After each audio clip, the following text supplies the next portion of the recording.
All right. Can everybody see me just fine? Go ahead and respond in the chat room. I'm going to assume that you can because it looks like it's going live. Welcome. My name is Joey Massio. I am one of the coaches in Firmly Founded Coaching. My counterpart, my wife, Angela, not with us at the moment. She's actually pregnant. Yay! But she gets really sick when she's pregnant, so she is upstairs lying down. And so right now, you guys are lucky. You guys just have me. So to introduce myself a little bit, I'm a life coach. I life coach LDS parents of teens, and I'm also a middle school teacher. I've been a middle school teacher for several years, and this webinar tonight is focused on everything I've learned from life coaching that I've been applying as a middle school teacher, and everything that I've learned as a middle school teacher that I've been applying as a life coach, coaching parents of teenagers. So that's what I'm going to be sharing with you guys today. Today's webinar is titled How to Set Boundaries. So let's go ahead and get started. I'm going to bring back up the slideshow. You should be able to see both me and the slides. Wonderful. Awesome. Cool. So how to set boundaries. First off, go ahead and share where you live and how old is the kid who is giving you the most trouble. And I know some people that are here either don't have teenagers yet, either don't have kids yet, or are people who are maybe empty nesters or teachers.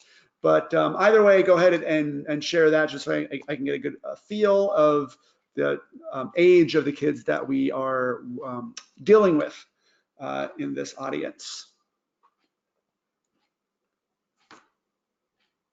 And of course, if nobody's giving you trouble, then you can just say, I'm just here for knowledge. And that's awesome too. Cool.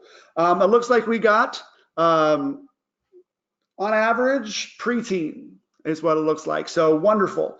That's good. A lot of kids at that age, especially, cause some problems for their parents. So we're going to go ahead and get right into it.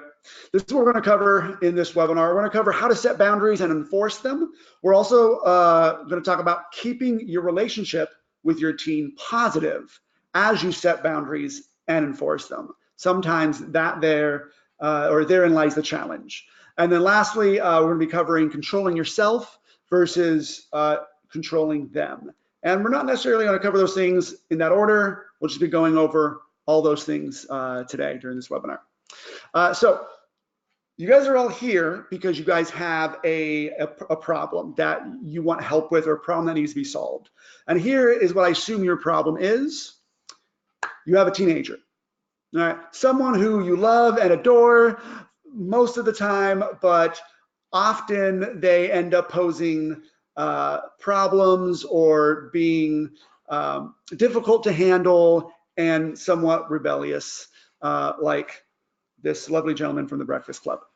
So the actual problem is not just that the teenager exists, but it's what you're thinking about the problem or about your teenager. Usually it's something along these lines. My teenager doesn't listen. They're not doing what they're supposed to be doing. Our relationship is damaged. Whenever I parent, it just makes things worse. Or I'm sick / tired / stressed. I'm just done with trying to control them. They just seem to be uncontrollable, and nor do they even want my help or guidance at this time. Well, I'm going to go ahead and share the very first big takeaway of this webinar. The first takeaway is you cannot control your teenager. And that's good news. You can actually stop trying to control them right now. And I know it's tough because usually when I say that, people give me this look. Like, are you kidding? Like, I'm a parent. It's my job to control them. It's my job to make sure they're doing the right things. It's my job to make sure that they're behaving appropriately. Now, there's a difference between controlling and guiding. And for me, the big difference is in this. It's not about control. It's about creating an optimal environment for making the best choice. That's a really long phrase that I coined. One of these days, I'll get a a lot shorter. But essentially, you can't control anybody. You can't control your spouse. You can't control your boss. You most certainly cannot control your teenager. And by control, I mean using the force and these are not the droids you're looking for. And then have them, yes, these are not the droids we're looking for. That can't be done. As much as we would like to, that's not part of the plan. All right, the whole plan, whole purpose of life is to have agency, to be able to act on our own. And so rather than being frustrated that they're not doing exactly what you want them to do, focus on what you can do to create an optimal environment for them to make the best choice. Now, this doesn't mean they always will. Let's get that out of your head right now. Just because you're doing what you're supposed to be doing doesn't mean they're going to do what they're supposed to be doing. And that's okay. All right, so keep that in mind right now. You cannot control them. This webinar is not about controlling anybody. It's about setting boundaries. And you can set boundaries in 3 simple steps. Step number 1 in setting boundaries is you make a request. Let them know the thing that you would like them to stop doing or to start doing. But there's a request that is communicated from you, the parent, to them, the child. Number 2, then you create a boundary. So if the request is not being honored by them, then you go ahead and create a boundary. And I really like the word boundary. A lot of people use other words for it. You can call them rules, you can call them laws, you can call them governmental legislations of my household, whatever you want to call them. But I like to call them boundaries, because boundaries are understood that they're going to be crossed. It's not a wall, it's not a rule necessarily, but it's a line that you're aware that sometimes they'll be on this side of the boundary and other times they'll be on that side of the boundary. That's going to happen. Just be aware of that right now. As a middle school teacher, year number 1, you think, I'm going to get these kids doing exactly what I want them to do all the time, and it's impossible. It doesn't happen. But by creating boundaries, it helps you create an optimal environment for them to make the best choice. And then step number 3, you enforce the boundary. So make the request, you create the boundary, then you enforce the boundary. Let's go into each one of these one by one. So first, making your request. Do not skip this step. All right, a lot of people think, well, no, they should know what to do or what they should not be doing. Let's say, for example, your teenage son, Bart, is on the couch and he punches his little brother. Don't skip this step of making a request and go straight to a boundary or consequence or punishment. Go, hey, you know we don't hit kids. What are you? And then don't skip this step. Make the request. All right, the request happens after the teen does the undesirable action. All right, so you can definitely set up expectations, but as far as dealing with a difficult teenager, when they're doing something and you know that they know it's probably something they shouldn't be doing. However, they're not thinking like you. They think, oh, my brother did something and I want to punch him for it. And so they punch him. But you as a parent is like, you know what, this is something that we don't do in our house. So you let them know, hey, this is something I would like you to stop doing. Hey, don't hit your brother. That's one way of doing it. Bart, stop hitting your brother. Bart, I would appreciate it if you didn't hit your brother. However you want to phrase it, totally up to you. Style it the way you want to style it. But it's important to know that it's not a warning. It's not a, hey, if you hit one more time, so help me. Right? It's nothing like that, because the request needs to be neutral. It's important to stay neutral through this whole process, because what you don't want is you don't want your teenager to focus on your behavior rather than on their behavior. And that is super important. As a middle school teacher, that's something I learned real fast. If I reacted negatively to something I wanted them to stop doing, they would all of a sudden stop talking about what they were doing and start talking about how I was reacting to what they were doing.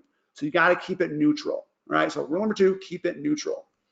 Or not rule number 2, but the last thing about making a request. Now, step number 2, after you've done that, and then they do it again, you're going to create a boundary. Very important. Do not skip this step. Right? Sometimes we make a request and then we go right to enforcing a boundary that we never clearly communicated to our teenager. And they will catch us on that. It'll be unfair. There will be arguments. It's all about getting them to a place where they're like, yeah, no, I totally recognize what I did. You even told me that if I did it again, then this was going to happen. So, and you're giving them a sound, logical foundation for the requests that you're making and the interaction that you're having with them. So this happens after the teen does the undesirable action again. All right, maybe it's the second time, or maybe it's the third time, the second time. But for me, it's best to do it the very next time after you've made the request. You made the request, hey, Bart, don't hit your brother. And then Bart punches his brother again, maybe 10 minutes later, maybe half an hour later, punches him again. All right. Then you're going to create a boundary using an if-then statement. It's just the clearest way of doing it, I found. All right. If you hit him again, Bart, then, now, after the then, you're going to insert a natural, proportionate consequence. We've all made the mistake of making an outlandish punishment, right, attached to an if-then statement. If you do that again, so help me, you'll be grounded for a month. And then they do it again, and now you're like, oh, dang, I have to ground them for a month. That's going to be really exhausting to enforce that. All right, so make sure it's proportionate. And I'll talk about how you can be in the right mental frame of mind in just a moment. But make sure that it's a natural consequence as well. All right, if your daughter won't put away her cell phone at the dinner table, you made the request, hey, Delilah, please put away your cell phone. We do not have cell phones at the dinner table. And then all of a sudden she's texting under the table, thinking you can't see. Then you let her know, hey, if the phone comes out again, Delilah, you're going to lose it for tonight, or you're going to lose it for the next 24 hours. Something that's a natural consequence, not if your cell phone comes out again, I'm taking away your car. Right? I mean, you're going to get a big knee-jerk reaction from your teen if you have an unnatural, disproportionate consequence. And of course, keep it neutral. You need to maintain neutrality this whole time, meaning that you're not giving into negative emotions and getting upset about it. Remember, we can't control our teens, and we expect them to do things like this. This is all to be expected. They're going to not fulfill your request, because that's part of being a teenager. And you creating a boundary is part of being a parent. It's just something that comes with the territory. Just like being a middle school teacher. Not all my kids are going to follow my rules or my boundaries or my requests, and that's okay, because I know what to do when they don't. Then, step number 3, enforce the boundary. Absolutely do not skip this step. This is where you can lose a lot of ground, a lot of power, and a lot of force if you always skip, or even if you sometimes skip, enforcing the boundary, right? You told Bart, if you hit your brother again, you're going to have to sit in a different room or go to a different room. All right, you can't be around him. But he wants to be in that room because that's where the TV is and that's where they're playing video games or that's where they're watching TV, and you go, hey, you can't be in the living room if you hit him again. Delilah, you can't have your phone for tonight if he comes out again. And then if they do it again, and this would be for the 3rd time, and this is after the teen does the undesirable action again, whenever that may be, a half an hour later, an hour later, even up to a day or 2 later, depending on whatever it is that they're doing. All right, but generally it's going to be within 24 hours after you kind of laid out that boundary. There are situations where you can have a family meeting and you can do a blanket, hey guys, here's my request and here's the boundary. There's been an issue with people taking other people's toys or messing with things or not coming home on time. So by the way, here's the blanket request and here's the blanket boundary that I'm setting. So that has its place too. As a teacher, we do that at the beginning of the year. The very, very first thing we do is we set up expectations and let them know where the boundaries are. You can totally do that as a parent as well. However, this works really well for those moments or those things that you didn't think about. That wasn't part of the family meeting, and you don't have to call a whole meeting to make it happen. You can just go ahead and follow these steps. So this needs to be done when you enforce the boundary. Give me your phone. Bart, you need to go upstairs or go to a different room. This needs to be done from a place of best emotion, meaning remaining calm, maintaining your authority from a peaceful place, or acceptance, meaning that you accept this is what teens do. right? I know Bart was going to do this. I know Delilah, there was a possibility she would do it. I shouldn't be shocked. I shouldn't be angry. I shouldn't be mad that she's doing it. And that's hard to do. Again, I'm going to give you some tools for that a little bit later. Now, so to review, setting boundaries, you make a request, you create a boundary, and then you enforce the boundary from a place of best emotion. Remember, if you skip enforcing the boundary, if you skip any of them, then there's going to be a lack of communication to your teen. The teen, instead of talking about what they know they shouldn't be doing, because teens rarely admit that they're doing something they shouldn't be doing, or doing something that they know, that you know, that they know that they shouldn't have been doing. Teens will rarely admit that. So this formula has helped me a lot in dealing with 180 teenagers all day. It helps me. It's very simple, and it takes away the passion or the emotion out of it for the most part. For me, your teen may still react emotionally, and that's okay. That's their choice. But you do not react emotionally. You keep your calm and you go, hey, I literally said this is what's going to happen, and this happened. Come on, get over. Give me your phone. No, you got to go upstairs. It's how it is. And they can curse and they can scream, and you're like, you go upstairs. And if they won't, that's when you can do it all over again. Now you made a request. I'm requesting you go upstairs. And now they're not. And you go, hey, if you do not go upstairs, then your consequence is going to get a little worse. Now you won't have your phone for 3 days. Or, well, now you're going to be grounded for a day. Whatever it's going to be. But that's when you build. Rather than going, hey, stop hitting your brother. You know what? I told you not to. That's it. You're grounded for a week. Jumping up, that's making a decision out of a place of emotion, and that teaches your teen to do the same thing. Now, that probably sounds nice and easy. You're probably like, Joey, I already knew most of that, actually. Thanks for some of the reminders. I knew most of that. But how do I do it? How do I actually maintain myself and my wits about me so I can do that? Well, here's what I have for that. I have two, what I'm calling strategy banks, to successfully set and enforce boundaries from the best emotion possible. So first, there's a strategy bank for mind management, and then there's a strategy bank for positive relationships. Those are the two key things that you need to do: manage your own mind and maintain / build a positive relationship with your teen in order to follow the 3 steps of setting a boundary and doing it well, and doing it in a way where it's going to cause the least amount of friction. Manage your own mind and maintain that positive relationship. So first, let's go into strategy bank number 1, mind management. Now, the number 1 tool that I use as a coach is called the model. And this is how to change everything. All right, so the model, number 1 tool in mind management. It was developed by Brooke Castillo, Master Life Coach. She's amazing. And it's derived from cognitive behavioral therapy, or CBT. Now, the model is essentially what our brain looks like and how we make decisions. And it's laid out right here. There are circumstances. Circumstances are facts. All right, these are things outside. This is something that your teenager will do. Something you can prove in a court of law that's factual. Then that triggers, whatever they do, triggers your thoughts.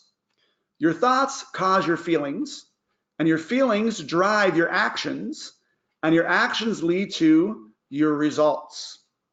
This sometimes happens in under 3 seconds. Sometimes maybe it takes a little bit longer to just see the results from it, but this is how our brain, or what I like to say is the easiest way to look at how your brain works, right? Derived from cognitive behavioral therapy. The way you think influences the way you behave. Now, where would you think you have the most control in all of this? A lot of people think it's my actions. Well, yeah, I got to choose what I want to do. However, you choose what you do by creating certain feelings, and you create certain feelings by choosing your thoughts. The thoughts are where the magic happens. That's where you have the most control, is in your thoughts. Now, here's some examples. Now, Here's an example of the model in action. Your daughter does not tell the truth. Now, this is actually based off of some coaching I did with a client, a parent client of mine a little while ago. So this is actually a real life model that I'm borrowing from our session together. So his daughter was not telling the truth.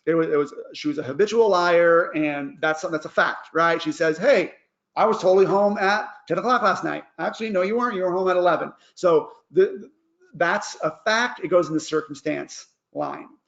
The thought he was having about his daughter not telling the truth was, "I've raised her better than that. I've raised her better than that. I've done a better job than what she's showing me." That was making him very angry. When he was angry, he would yell and scold her whenever he caught her in a lie.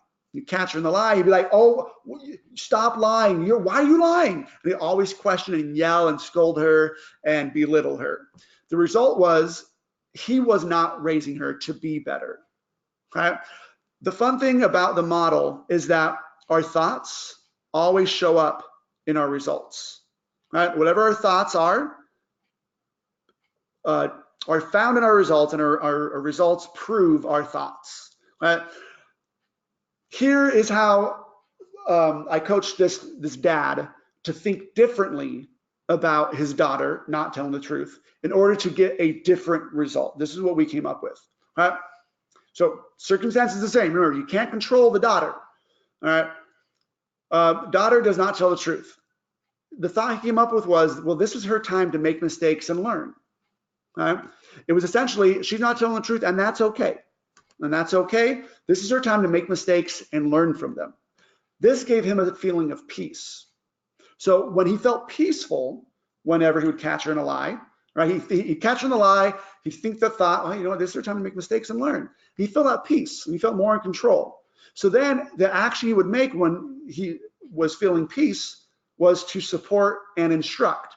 So he would support and instruct her instead of yelling and scolding. The result that led to was, for him, I'm helping my daughter to learn. And remember, our thoughts show up in our result, and our result prove our thoughts. This is her time to make mistakes and learn. And his result was, I'm helping my daughter learn. And that made him feel like a much more successful parent than the yelling and the scolding, which wasn't giving him the desired result anyway. All right. So that's a very quick breakdown of how the model works in action. But realize this: control your thoughts, and you'll be able to control everything else, especially how you show up. You'll be able to control everything else about yourself. All right. And you will be able to create what do I call an optimal environment for them to make the best choice. Because when you show up the best way you can, your teenagers start showing up the best way they can. All right. And there's also better, you increase the odds of them showing up the best way they can. Now, here's your second big takeaway for this webinar. You get to choose your thoughts about your teen. A lot of times, parents will come to me and they'll just say, "Hey, look, my teen is difficult. My teen is a pain in the butt. My teen is rebellious. My teen does not want to behave." All those are thoughts, not circumstances. All right, circumstance, teen is dishonest. Circumstance, teen did something that you asked them not to do. Those are all facts. But you get to choose the thought. We often go back to the thoughts that we're used to thinking. It's a knee-jerk reaction. We're triggered to think that, but you actually get to choose. If your son or daughter does something, rather than thinking the natural thought you use, "Oh, they're so difficult. What's wrong with you? Or they're so stubborn." You're gonna think instead, well, you know what? They're meant to be stubborn. It's their choice to be stubborn. They're acting their free agency. Right now is a chance, or it's their time to learn and grow. Any thought you can think about them. My child needs help right now. Those thoughts that you choose consciously will lead you to a better feeling, which will help you make better actions as a parent. All right. The second mind management strategy that I have is this: to help you find the best thought. All right, because often we go right to the worst thought imaginable because our emotions are involved. To help you find the best thoughts, I have something that I use. There are 3 reasons why someone doesn't do something, right? So You told them to behave and they won't behave. All right. You told them put their phone away and they won't. Or you told them to clean the bathroom and they won't. Or they didn't. All right. Well, there's 3 reasons why someone doesn't do something. Reason number 1, they don't want to. Reason number 2, they don't know how to. Or reason number 3, they don't have the ability to. Now, what this does for me is this helps me stop and think the best thought for them. Because sometimes when we attribute the wrong reason to our teenager, then we're going to approach it from a different angle than they need. And it'll be an unhelpful one. For example, you told your daughter to clean the bathroom today. Saturday morning, you say, hey, I need you to clean the bathroom. Right? You get back from going to the store, bathroom's not clean, and it's noon. And you're like, oh my goodness, they didn't do it. What's wrong? So if they didn't do it because they didn't want to do it, then you know how to approach that. Hey, what's up with the bathroom? Oh, I don't want to do that. All right, well, let me address that. If you approach it from they don't know how to, you first figure out how. If they don't know how to, or they didn't know that you wanted it to be cleaned by the time you got back, they didn't know. Hey, why do you never do your chore? I told you to do it, you never do it. Now you're yelling at them because you think they didn't want to.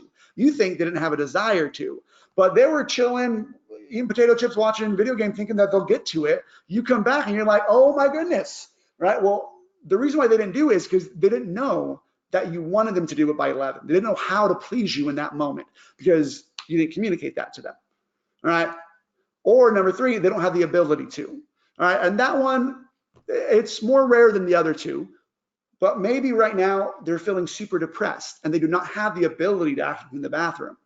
How horrible is that to approach it like they don't want to? Oh, I see, you're not getting the bathroom done because what, you just want to be on your phone the whole time?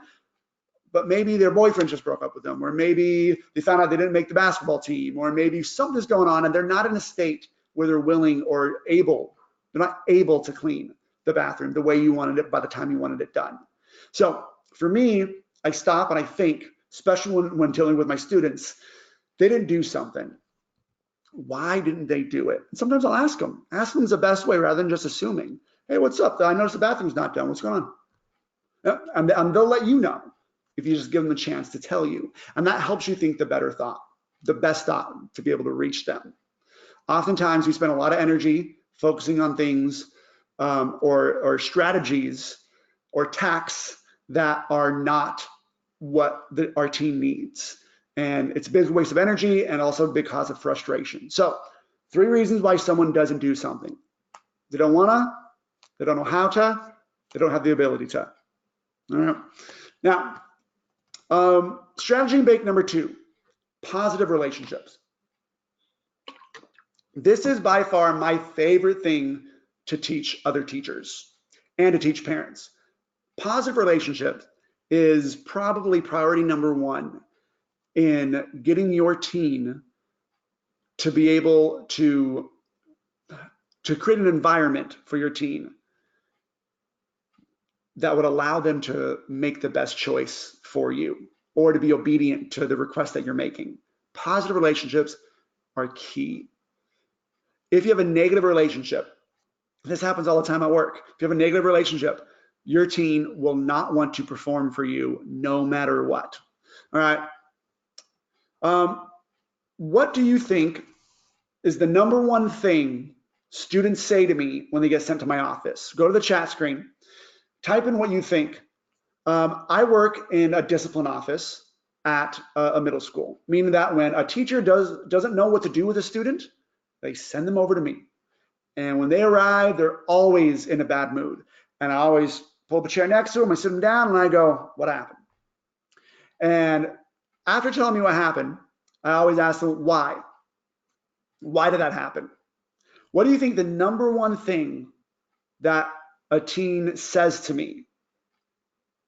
All right. I hate school. All right. Or I hate you. I hate my teacher. I hate everyone. All right. Those are some answers that came in. Close, very close. Number 1 thing a student says to me is this: the teacher doesn't like me. right? And usually they do say, because I hate school, oh, I hate Mr. So-and-so. I'll say, well, why do you hate him? And they go, because he doesn't like me, or because he's a pain in my butt, or because he's just unfair, right? The teacher just doesn't like me, he always singles me out. That's the number one thing that I hear the most, is that the teacher doesn't like me. All right, and I would say, yeah, number two would be something along the lines of what you guys put in there, the fact that they hate school and they hate everyone else. And that's probably because they have a bad relationship with their teacher or with their teachers in general. So here's the first positive relationship strategy that I utilize, is realizing this: a relationship is made of three thoughts. Relationships, and this is getting really meta on you, relationships aren't really tangible, meaning that it's not like, hey, look, I bought you a relationship, or I'm in a relationship. I mean, you get into something, right? Relationships are all exist in our brains, which means that we're really in control of a lot of our relationship, or a bigger part of our relationship than we think. So relationship is made of three thoughts. First is what you think about yourself. Second is what you think about them. In this case, for you parents, it'll be what you think about your teen. And lastly, what you think your teen thinks about you. Okay? That's the whole relationship in a nutshell. Any relationship you'll ever have is made up of these three thoughts. All right, think about your spouse. All right, well, I think I'm pretty great. My spouse is pretty lucky. All right, I think what I think about them, I think they're pretty great too. All right, what you think they think about you, well, I think they think I'm amazing. All right, healthy relationship, you're walking around smiling. Right, same way it can go the opposite way. Right, well, I think I'm a pretty horrible person. I make lots of mistakes. Already you're damaging your relationship with pretty much everybody around you. All right. Number two, what you think about them. Well, they're all right, I guess. I mean, you know, they have a lot of weaknesses themselves, and sometimes they're super annoying. And what you think they think about you. Well, they think I'm a terrible person because I'm never there for them, and that causes you to separate. All right. Here, as far as working with your teen, the main things that we're going to focus on are these bottom two. Is what you think about them and what you think they think about you. All right? If you think that, if you think they are the worst, and I know I called this webinar in some places parenting difficult teens, and I try to put difficult in quotations because that's just the thought, that a teen is difficult. Right. But if you think they're difficult, or if you think that they hate you, that's going to affect how you show up, and that's going to affect your relationship with them. So here's a third big takeaway. To improve the relationship with your teen, all you need to do is improve your thoughts about them.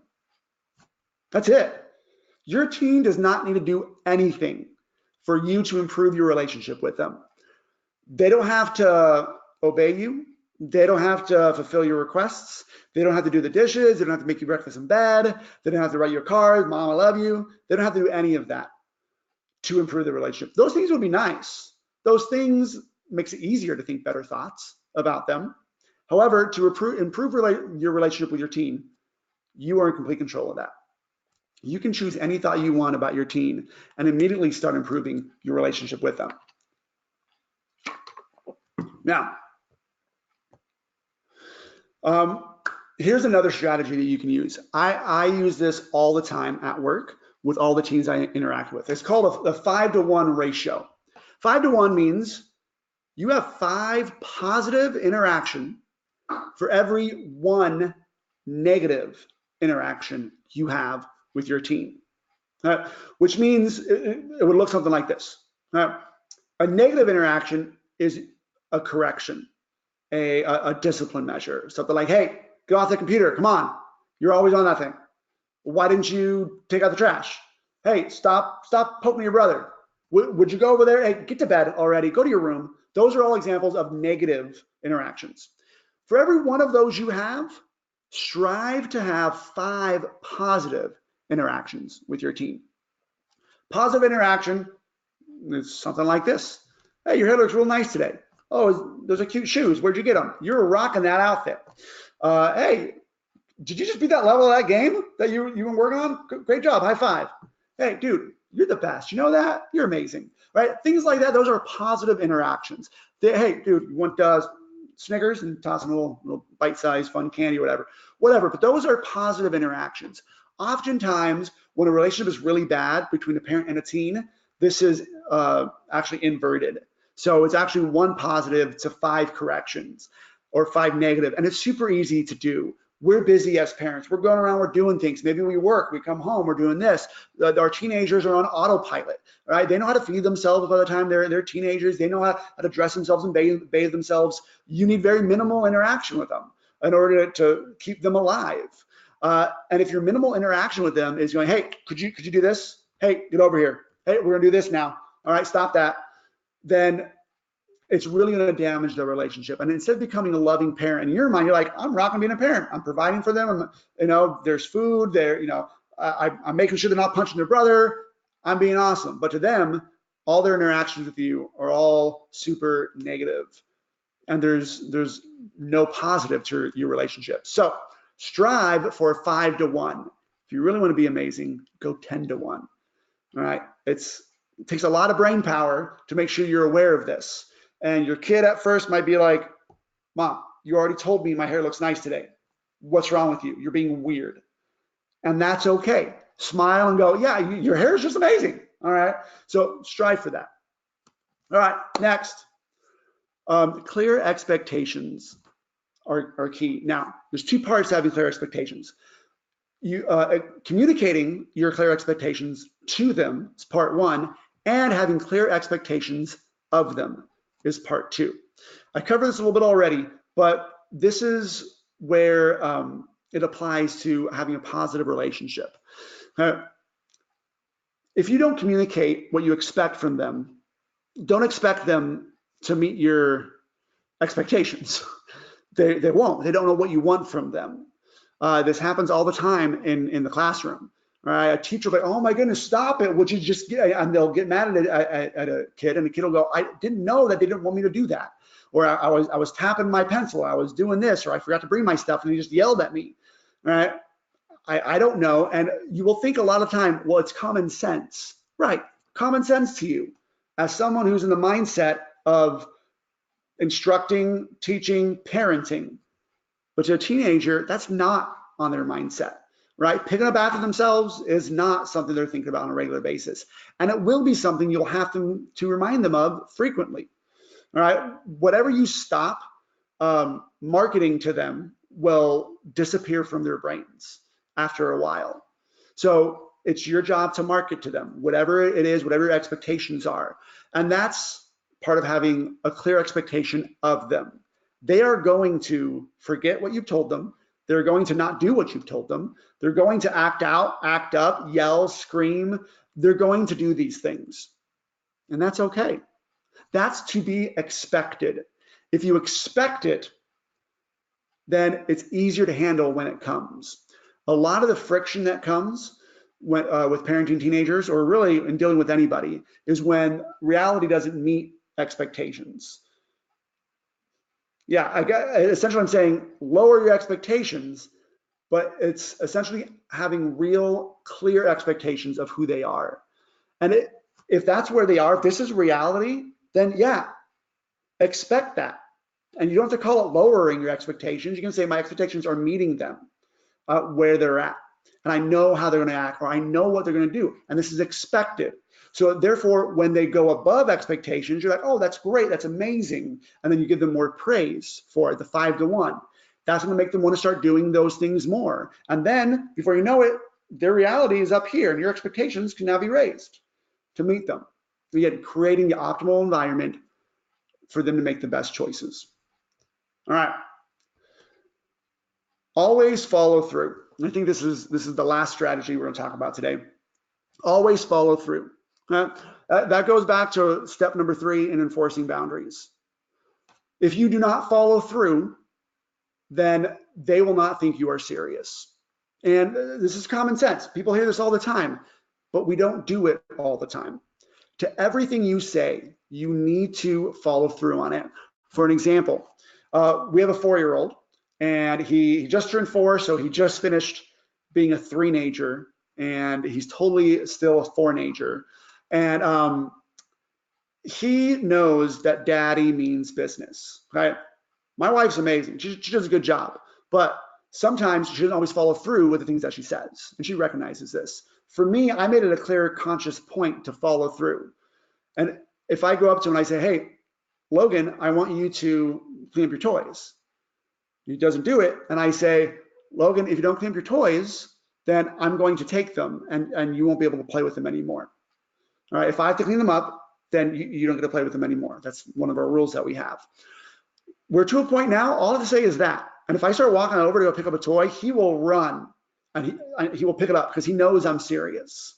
He also knows when I put him in timeout in his room, put him in his bed, I can leave the door wide open, and he will not leave his bed because I've told him, hey, if you get up off your bed and run out your door, I'm gonna have to close your door.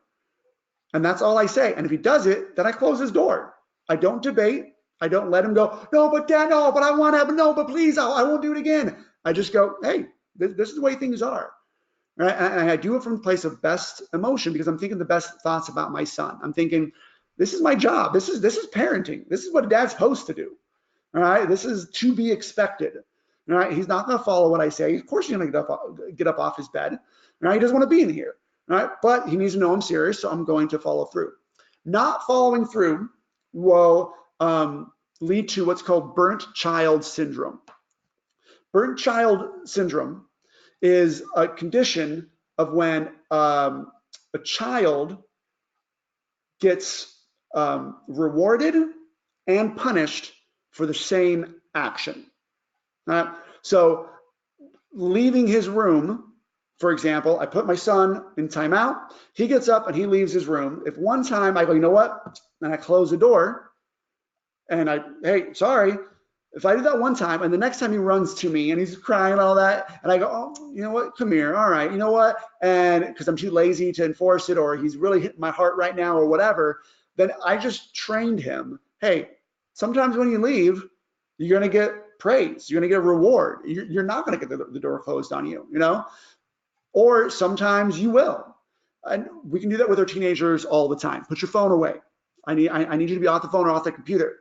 And they don't, you come in blazing mad, that's it, you know what, you're grounded. They're like, what's wrong with you? Yesterday you told me to do this and I stayed on it and you just walked right past me. You let me, you gave me the tacit approval that I can stay on it.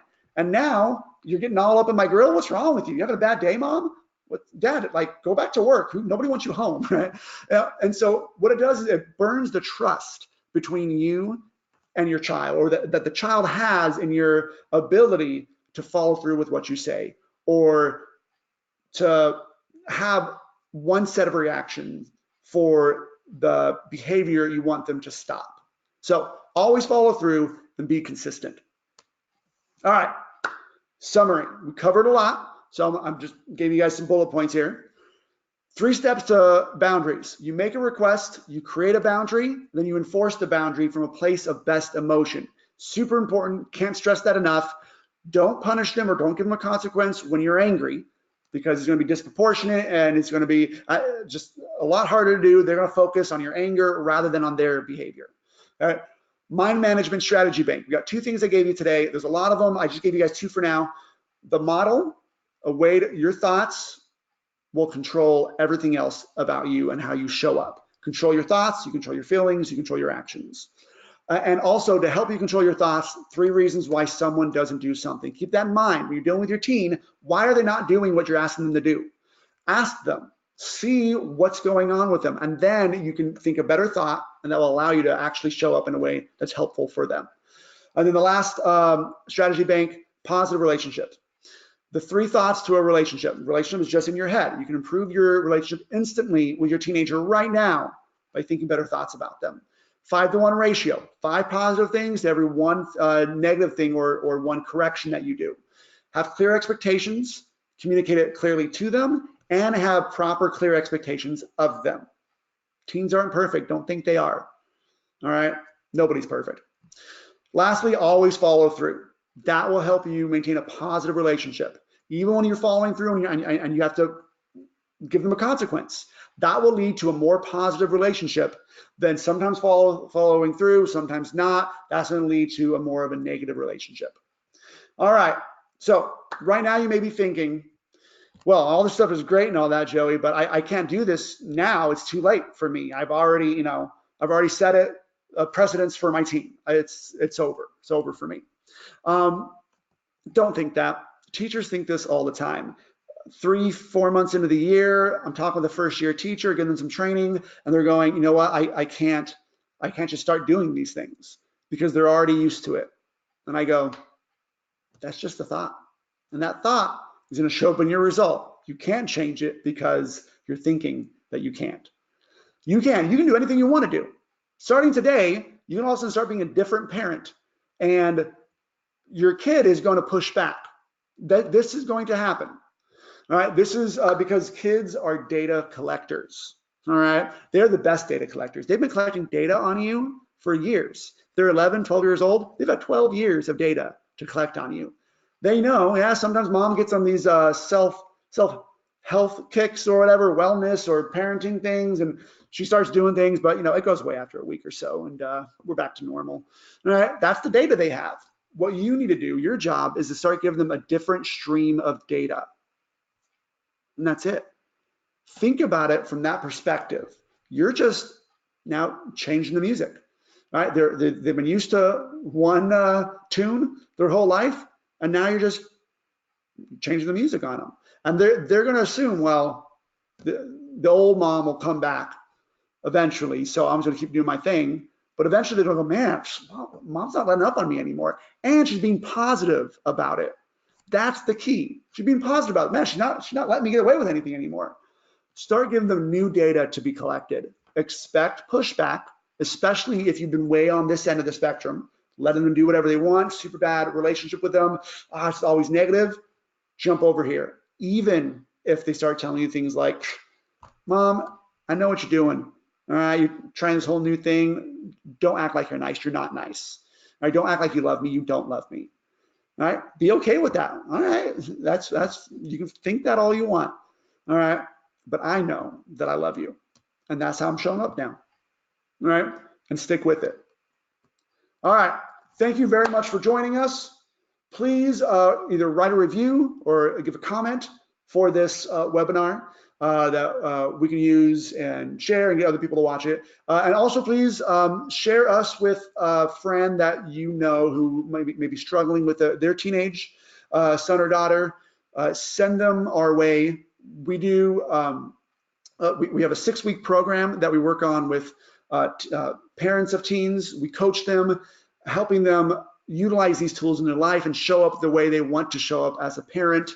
And for everybody, the very first session we do is absolutely free. It's a free starter session to see if we're compatible, to see if they want to continue on with it. So it's no obligation whatsoever.